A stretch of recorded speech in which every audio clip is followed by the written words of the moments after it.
Anything that you were expecting that you didn't expect? Talk to us about the fight and the experience here. Yeah, it was a great fight. I was pretty comfortable in there, and I expected them to have a little more go as far as I thought he was gonna be rushing me a little more, stepping in there, and trying to initiate a little more.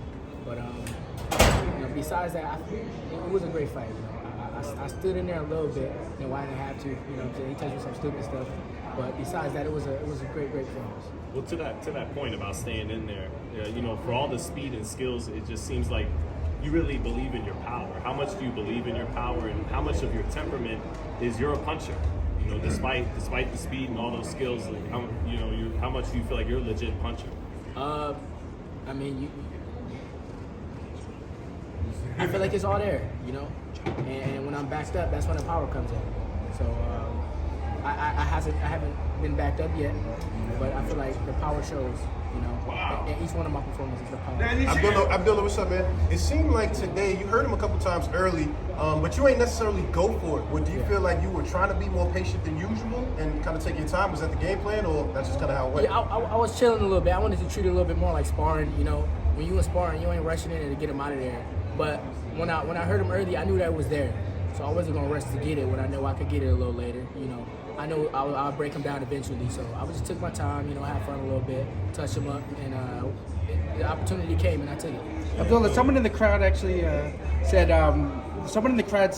hey, ref, this isn't the 60s. Stop the fight. I heard that, yeah. Were you surprised that the fight was allowed to go on for so long? I wasn't surprised because every time he stood up, he seemed like he had his senses, and he'd come back and start fighting. Once he did say that, I started realizing, like, okay, he's still in here, and it's about time that I start breaking him down a little bit more, and eventually, getting him out of there. I didn't want him to last the whole time when I knew I would have dropped him 3-4 times. Is there a reason why you declined to state any names? Is it just like you don't want to give anyone unnecessary shine, or is it just that whatever opportunity comes up, that's the one you want? Say that one more time. When you were asked after the fight, to name someone, yeah. and you declined to give any names, what was the reasoning for that?